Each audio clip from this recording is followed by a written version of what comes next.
रात का वक्त था। दमिश्क के महलों में चिराग जल रहे थे और हज्जाज बिन यूसुफ अपने खैमे में बैठा खतूब पढ़ रहा था।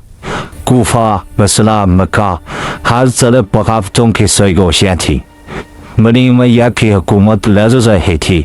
अरब कबाइल के दिलों में खलीफा के खिलाफ गुस्सा उभर रहा था और मदीना के बुजुर्गों के घरों से फिर वो सदा उठ रही थी।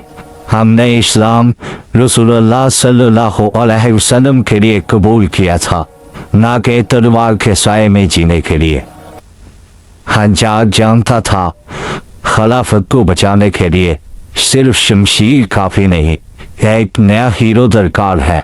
ऐसा हीरो जो उम्र नाम की ओर इज्जत दे और फतूहात की चमक से खलीफा की नाकामियों को छुपा दे।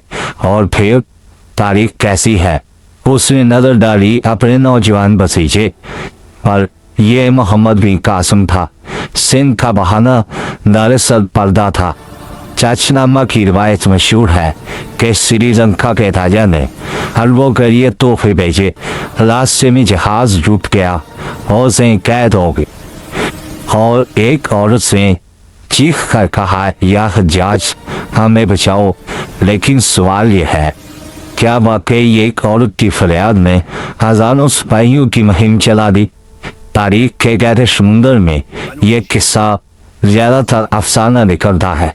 कई मौलखीन जैसे इरफान हबीब, डॉक्टर मुबारक अली और आयत कुरैशी ने लिखा है कि यह कहानी बाद में करी गई ताकि मोहम्मद बिन कासिम की मुहिम को दीनी रंग दिया जा सके। हकीकत यह थी कि हज्जाज बिन यूसुफ के जुल्म से बचकर बनु हाशिम के बाज़ लोग जो नबी सल्लल्लाहु अलैहि वसल्लम के खानदान से थे और दीगर अरब बागी कबाइल सिंध में पनाह लेने लगे थे। यह हज्जाज के लिए नाकाबिल बर्दाश्त था। वो उन्हें जिंदा या मुर्दा वापस लाना चाहता था।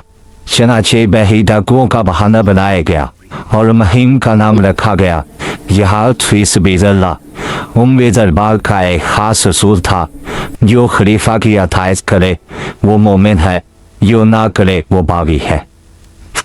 मोहम्मद बिन कासिम के खतूत में हमें कई बार वही लफाजी मिलती है जो हज्जाज के सियासी बयानात से मिलती है।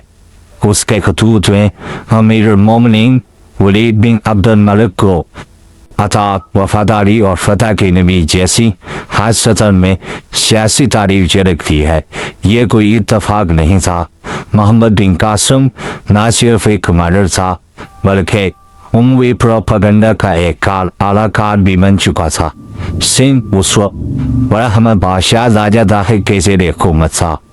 इलाका मजहबी रवादारी और सियासी आज़ादी का आदी था।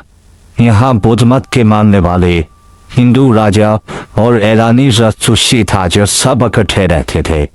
जब बर्फौर ने लेबल पर हमला किया तो मुकामी लोग हैरान थे कि ये जहाद दर हकीकत सियासी बंदरगाह पर कब्जा है।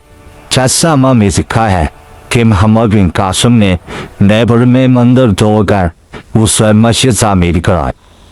ये तहकीक है कि ये फतह की अलामत कम और सियासी ऐलान ताकत ज्यादा था।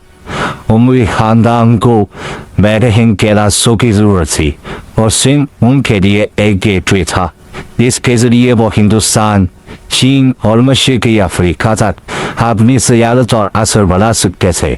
मोहम्मद बिन कासिम ने लेबल, नेरोन, सेवस्तान और आलू फतह किए। हर जगह इस्लामी फतह के नाम पर मुकामी आबादी पर टैक्स और खराज आयद हुआ। औरतों और बच्चों को गुलाम बनाया गया। चाचनामा में लिखा है कि राजा दाहिर की बेटियों को गिरफ्तार करके दमिश्क के खलीफा के दरबार में भेजा गया। लेकिन दिलचस्प बात यह है कि इन्हीं बेटियों ने दरबार में कहा, मोहम्मद बिन कासिम ने हमें खलीफा की मलकियत समझा, हमें रुस्वा किया। यह इन्फास खलीफा वलीद बिन अब्दुल मलिक के कानों में पड़े और जंग ही दिनों बाद मोहम्मद बिन कासिम को जंजीरों में जकड़ कर दमिश्क लाया गया। वो यह जात का वफादार सिपाही, इसने इस्लाम के नाम पर खून बहाया, खुद गद्दारी के इल्जाम में तख्तादार पर चढ़ गया।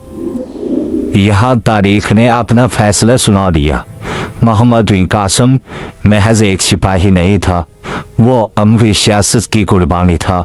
उसका अंजाम वही हुआ जो हर दरबारी हीरो का होता है, जब फायदा खत्म तो वफादारी भी बेमैनी, और यही वो मुकाम है यहाँ तारीख के चूब बेनिकाब होते। उम्मे मुर्रखीन ने उसे फातह का लक़ब दिया। उसके कारनामे जहाद पे है और उसके जुल्म को अदल करा दिया, लेकिन वक्त ने साबित किया कि मोहम्मद बिन कासिम का मिशन इस्लामी से ज़्यादा सियासी था। अगर मोहम्मद बिन कासिम वाकई नबी सल्लल्लाहु अलैहि वसल्लम के रिश्तेदारों को बदागज़नी से वापस लाने गया था, तो इसका यह मतलब हुआ कि इस मुहिम में इस्लाम नहीं बल्कि इस्लाम के नाम पर इंतकाम छुपा था। यही वह सच है जिसे तारीख ने फतेह सिंह के ज़ेवर में छुपा दिया, और हर आने वाली नस्ल ने इस कहानी को इस्लाम की अजीम फतह कहकर दोहरा दिया। मोहम्मद बिन कासिम जब जंजीरों में दमिश्क पहुंचा तो तारीख के वक्त खामोश हो गए। ना कोई अमीरुल मोमिनीन उसका दफा करने आया, ना हजारी बचा, क्योंकि वो खुद मर चुका था।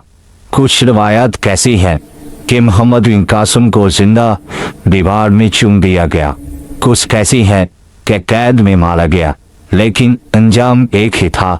इस्लाम के नाम पर भेजा गया सिपाही इस्लाम के नाम पर ही मारा गया। मोहम्मद बिन कासिम की मुहिम न मुकम्मल तौर पर जुल्म थी, न मुकम्मल तौर पर ईमान। ये एक ऐसी सियासी चाल थी जिसे मजहब के पर्दे में लपेट कर फतह का नाम दिया गया। आज 13 सदियों बाद जब हम इस कहानी को पढ़ते हैं तो हमें दो सच दिखाई दे।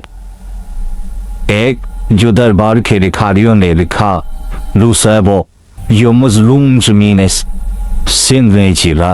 और सच हमेशा वो होता है जो खून की बू में मौजूद रहता है, ना कि तलातों में दरबार में।